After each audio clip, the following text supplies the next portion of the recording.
This is Voidcall, commonly described as a closed community debug experience. I don't think that's very accurate. I think that title doesn't bring this game enough justice. Yes, it takes place in the world of Deepwoken, and yes, it is heavily inspired by Deepwoken's lore. But this is not a Deepwoken CC. From the event I experienced, it felt like this is a story-driven roleplay game, and that is something that I can truly appreciate. So, if you clicked on here expecting combat or progression, I advise you to click off now, because from here on out, I'll be telling you a story. And it's the story of a young tyrant, Cole Esley. This young man has just come of age and has eager aspirations of a scholar. You see, when he was but a young boy, a Christian named Raven came up to his village. This woman proclaimed herself a scholar. She came to study the tyrant people, their habits, their language, their culture, all of it. And at night, she would sit and study the stars above. And Cole, being the curious young lad he was, would follow her around, day and night, listening to her ramblings, her stories, her tales, on what it means to be a scholar.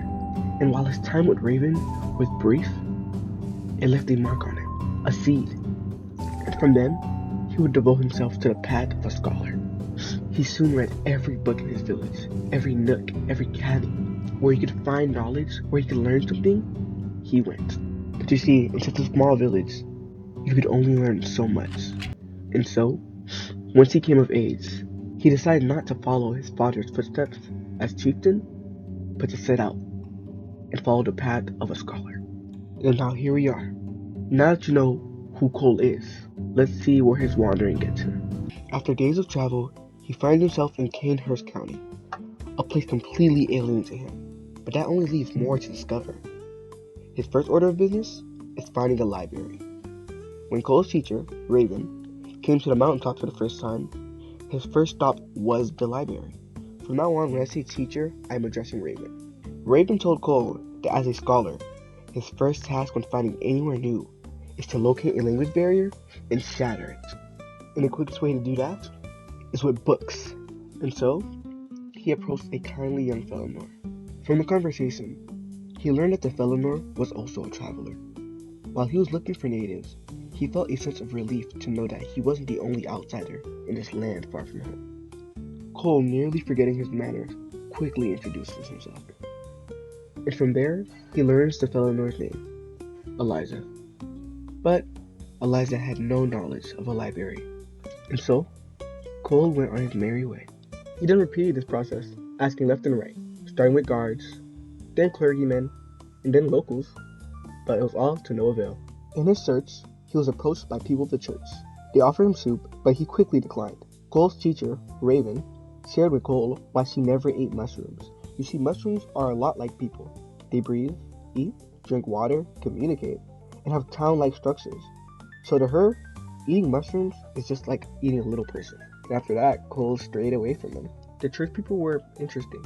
They were all very kindly, and one of them even offered to pray for him. While he isn't very informed on their religion, he let them do it because he felt like it came from a place of kindness. And while talking to the church person, he came up with a brilliant idea. A method that's more reliable than a book, but a little more hands-on.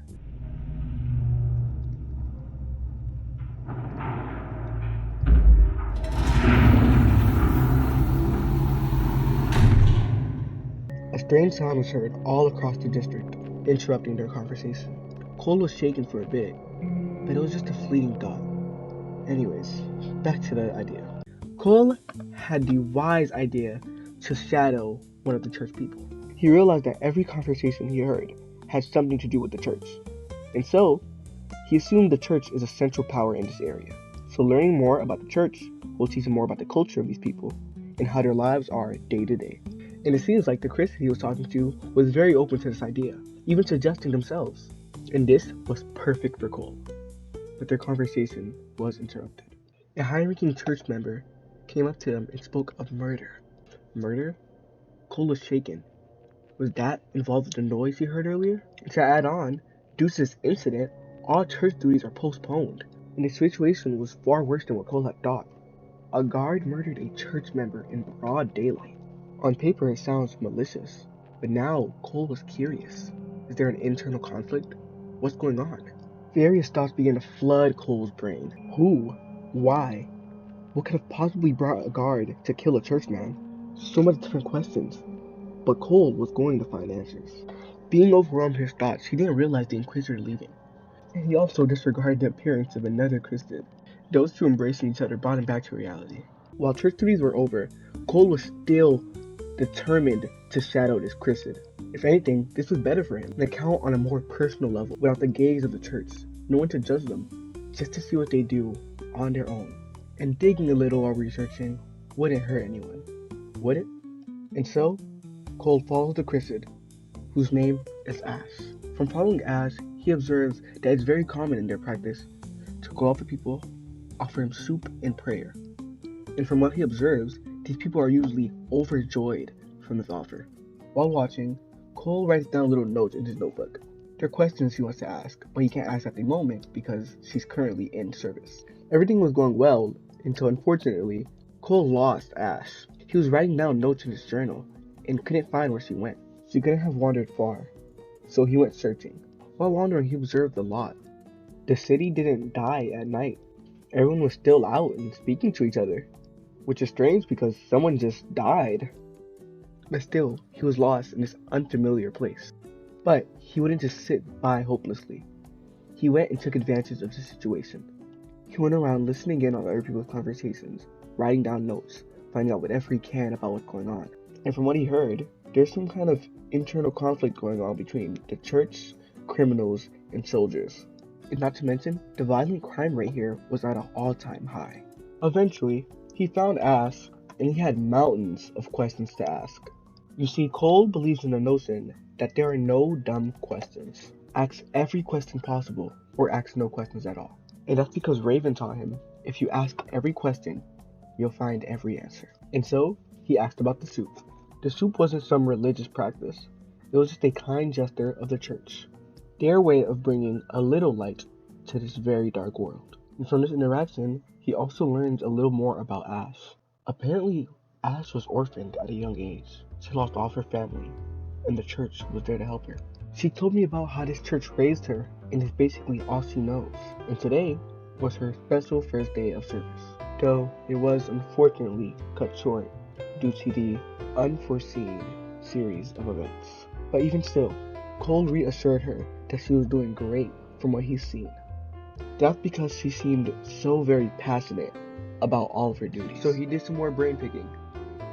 He wants to know how powerful the church is, how far it reaches, and he assumed most of the travelers here are coming for the church. He was wrong. The town is just a very popular tourist spot, and this just happens to be the only church in this town. Apparently, the city was very beautiful before all the violent travelers came. But Ash truly believes that the church can bring this town back together and back to its former glory and beauty. Cole tries to get more information on the subject, but Ash is very clearly disturbed by even the mention of these criminals. So he attempts to change the subject to this church's deity, the Father of Light. She tells me how the deity goes by many different names, and she mainly uses Father of Light because of what he has done for her, going into detail about how the church has basically replaced her whole family, and that she sees this deity as her father. And with that, she answered all of his questions, so he continued to just be a shadow. But soon after, Ash is struck with misfortune. Her close friend, Frida, was injured. While this was devastating for Ash, this was a great opportunity for Cole. He could now see firsthand how these people handle health and medicine. And thankfully, there was a doctor right in the church. While Cole was just watching for research, it was very heartwarming to see how much Ash cared for her friend. This inspired Cole, causing him to write about how he found it admirable that she could be so kind, even when growing up in such harsh conditions. While watching, Cole was able to write down the basic medical procedures of this area. The doctor spoke slow and gently, opposite of Ash's frantic and concerned speaking. The doctor treated Ash's companion quickly, and just as soon as the problems arose, they were quelled. Cole went to go check on Ash, but there was a problem. He could hear her voice, but he couldn't comprehend her words. Everything was fuzzy. He was confused. He couldn't understand what was going on. He tried his best to follow along, but his body felt heavy. He couldn't keep up. Then he just heard a lot of noise. So loud, so chaotic. Everyone began to flood the church. But before he could even process what was going on, Ash was on the floor. And then dead. Out of nowhere, they were just all fighting. So much commotion in the church. Too much was going on. He was way too overwhelmed. And he tried to make his way out during the commotion, but out of nowhere, it just all went black.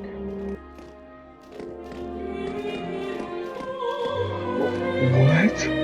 Well, guys, thanks for watching. This is the end of the video. This was a really fun experience, and it was just an event. I can only wonder how much effort they put in to like the actual world. But yeah, this is my first time recording a video like this, so please tell me how I did in the comments, and hopefully I'll be able to record more. Go in peace. God bless.